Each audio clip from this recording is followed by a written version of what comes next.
Hey everyone, it's Mike Andes, and you're listening to the Business Bootcamp Podcast. Today we are talking about some of the tips and tricks, the 5 things I want to share about hiring, regardless of what industry you're in, but for small businesses, some of the things that you can do as the interviewer, as well as someone that is looking for employees and an employer, what you can do to find great talent, retain those people, and build a world-class team. Before we get into that, though, a big thank you to today's sponsor, which is Gusto. If you haven't already, go to gusto.com/bootcamp and try out their software completely free for an entire quarter. So 90 days, and just a couple of things they do in addition to actually running your payroll is they submit W-2s and 1099s for you, direct deposit, workers' compensation, administration, automatic payroll tax filings, off-cycle and bonus payrolls. You can do it across multiple states. They can expedite payrolls. They do the tax form amendments, just a whole bunch of things they do. And what's great is they don't have any contracts too. So once you get started, it's like $6 a month per person after your free 3 months. There's no contracts. You can cancel anytime. It's month to month. So I really love it. Check it out. Go to gusto.com/bootcamp. All right. So we got 5 tips today, things that I have done to build our team. By no means am I a perfect employer? By no means am I a perfect interviewer, but our team and the people that we have, as well as the people that I vet for the franchise. So for example, from the franchise level, I have done probably about 280 calls now for people that are interested in the franchise. And so I guess there's about a 5% of people actually get through that are interested and want to join the franchise. And so it's really like an interview process for that as well. That's probably the biggest part of any interviewing that I'm doing now. But I want to go over the 5 tips for you as a small business owner that you want to be thinking about if you're trying to hire your first employee, or maybe you're 20 or 30 or 40. Like, these are still things that I find very, very useful. All right, number 1 is sell the dream, especially if you're very small, especially if you're trying to find that first 1 or 2 employees. You're really looking for a number 2 to kind of follow in your footsteps, be really close to you as the executive CEO, and really trying to find someone that is going to be the trailblazer for the culture of what you want your business to look like. So especially if you're really small, you don't have any employees, or maybe just 1 or 2, when you're looking for employees, you don't have a team that's going to create a culture for them. And so you're going to really have to sell them on the dream of what the business can become. If you don't have a very big business, if it's kind of you and now you're hiring 1 person, you're going to have to sell them on the dream of what you want to build the business into and what they can be part of in that company as it grows. Number 2 is references trump all. All right. References are a make or break on so many different levels when it comes to interviews. We've had great people come in for interviews, then you call their references and they're kind of mediocre, we won't hire them. The references need to be a raving review. When I mention their name, or whoever is getting the references mentions someone's name, a potential hire's name, it needs to be like unequivocally rave review. And that is, we would love to have this person back. We would hire them back in a heartbeat. They're the greatest worker we've ever had. Things like those comments are the ones we're looking out for. Whether or not, if they would not hire that person back, there's a really good chance we're not hiring them either. And so unless their references are all great, we are not hiring the person. Literally, if just one of them is mediocre, like, yeah, they were fine, or when we ask about their performance or their attendance or their participation as a team member, and if there's even a hesitation, we're going to take that as a massive red flag, and we're not going to hire them. So references trump all. We've also had people come in, they're kind of like an okay reference, or an okay interview. Their resume is okay, their experience is okay. Then we call their references, and they're just like off the charts incredible, and we hire those people immediately. And so references for us is probably 80% of the equation when it comes to whether or not we're going to hire somebody, because it can tell a lot about the cultural fit that we are going to expect from them. It tells a lot about if they've worked really well for some other employer and then a second and a third employer, and all of them have rave reviews, there's a really good chance you, the 4th person, you're going to luck out and you're going to do really well with this person too. You're going to be a great fit. They're going to be a great employee. And so I'm not really going to go over what kind of reference questions we ask. More or less, though, I want you to extremely weight and value the opinions of the references that you collect. And we also take much less weight from a reference that is listed on their resume. We are going to try to find the references during the interview. So the first interview, the first time they come and interact with us, mainly the most important thing we're really doing, we're talking to them, giving them information, asking them questions, but the most important thing we're doing is getting references from them, and they're not going to be on the resume. We're going to ask them who their supervisor was, who people that worked for them, ask for their cell phone number, ask how to spell their first and last name, write that down right in front of them. And so references trump all. Number 3, your ads will govern your lead flow. All right, the same way that your advertisement governs in the creative of your ad, the text of your ad governs how many leads you're going to get. The same thing goes for your job ads. Your job ads will govern how many applicants you're getting in. What I mean by that is if you're getting too many leads, like you're getting 100 applicants for an opening, what you need to do is you need to weed out a lot of those people by making your job ad much more comprehensive, putting in what you are not looking for in individuals, what individuals will not be successful in your organization, and really make it more comprehensive. On the flip side, I've seen people have these massive job ads that go through mission statements and what they want out of people and physical requirements and team requirements and experience requirements. And all of a sudden, they have weeded out so many people that they're actually weeding out people that are potentially good hires, but might miss out on one little tiny segment or have a question mark about it and not apply. And so if you are getting 1 or 2, applicants on a really, really elaborate job posting, maybe scale it back a bit. Maybe take some of the requirements away. Take away some of the things that you're trying to weed out bad people. Take some of those away because you're probably weeding out good people that just have question marks based upon all of these requirements and all of these things that you're trying to put stipulations around.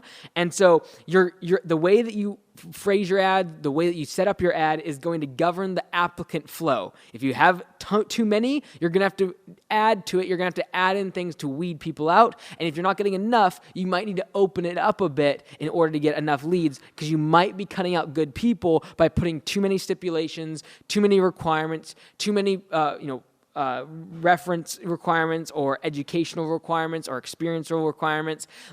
Really, if you put 3+ years of experience, what if they have 2 and they're a great applicant otherwise, but they don't apply because you said 3+? So things like that you might want to remove if your applicant flow, your deal flow is not enough. Number 4 is ask yourself when you're making your job ad, what makes your job ad, what makes your company different than every other one?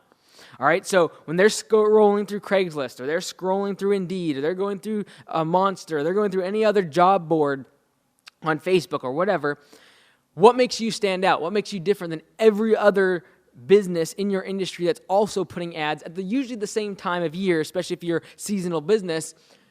They are looking for the same people. They are looking for the exact same person as you are. What makes you different? What is going to get you the different applicant, the person that's stand out, that's A+, that is a world-class team member? What are you doing in your job ad to make sure you're extracting out of the labor force those individuals that are great? What are you doing to stand out from all of your competition? Are you doing another, just kind of yeah, we're here too, yep, we're just another ad. We're just another person looking for help. We're just another company, help wanted. We're just another company looking for someone to just man the system, be a cog in our system. Or what are you doing to try to stand out? A couple of those things we've done is compensation is a massive part. Do you pay people more? Do you have a pay-for-performance model? Do you have a system in place for performance or for commissions or some way that you take away the ceiling of how much they make? Is there opportunity for them to grow in your organization? If there is, you better highlight that, because if they're comparing apples to apples against your competitor and it's an entry-level position, if you can give that person the ability to see down the road of what the opportunity for that position can become, you can win out. All right, so what are you doing to make your job ad and your job position different? Another thing is scheduling and flexibility. That's another way to stand out from all of your competition. Location, how close are you to your applicants? They have to travel 30 minutes to you, but then all of your competition is 10 minutes from their house, guess what? They're going to choose your competition. All right, so proximity, there's a massive study that was done, and there is a lot of research around the distance that someone has to travel to work every day in relation to their average tenure, how long they stay at the job. The closer they are to their workplace, the longer they, on average, stay to work at that same company. And so making sure you're close to your workforce is important. When we started Command Center for Augusta Lawn Care for the franchisees, we have a command center. It's kind of like a call center, things like that. We do estimates, all that sort of thing, clerical work. We made sure that we were not in Blaine, which is kind of like 30 minutes from like the heart of where our county is at. We made sure we were a lot closer. We made sure we were on a main street. We made sure we were next to a bus stop. We made sure that we were in a residential area where a lot of our type of demographic is going to be living at, instead of out in the county or even downtown where it's going to be hard to find parking and all the rest. So like we were very intentional about where are we going to put this place, because we want to have close proximity. We want to be close in location to our workforce. Another thing is that you can make yourself different than all your competitors is your culture. Is your team a place where everyone wants to work? Is it a place people talk about and rave about and something's different? Whether it be on your online reviews from your customers, or from, if you have a careers page where you talk about your culture and the people that work for you and your team and that mentality and what you're trying to build together. Is that culture something that is attractive enough to someone for you to stand out? So those are some of the things you can do to make sure your job ad, your posting, your position stands out. Number 5, the golden interview question is, what will Bob Jones say about your performance when I call them? In this case, Bob Jones would be the person that is the reference. So for example, if they say, hey, I worked at McDonald's for 10 years. All right, who was your manager? Bob Jones was. Okay, well, number one, Bob Jones is an easy name. But like usually I'm going to ask them to spell out their name, make sure that they know that I'm like actually writing it down. I'm writing it down in front of them. Bob Jones is not going to be on their existing reference list on their resume. I'm looking for people that are not on there. Because obviously they're assumed to be great. And so I'm going to ask for Bob Jones' name. I'm going to say what was his position or relation to you at that previous job. And I'm going to ask for his or her personal phone number for that reference. And then I'm going to ask him the golden interview question. What will Bob Jones say about your performance when, not if, when I call them? The reason you say when is because you make it very intentional that you're going to call this person.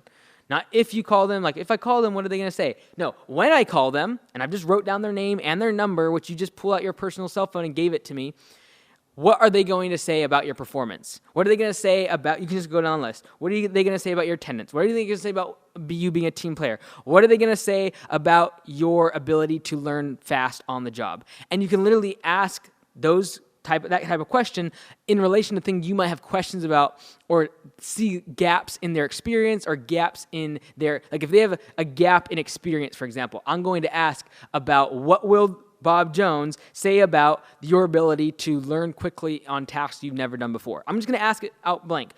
And I'm looking for the slightest hesitation, because it's amazing how someone will say everything is great when they left this other job, they left it on good terms, blah, blah, blah. But when I get asked the golden interview question and they are not expecting this setup of, yeah, everything was good when I was working at McDonald's. Yeah, everything, they love me, everything. I'm just looking for a new position, wanting to grow, blah, blah, blah.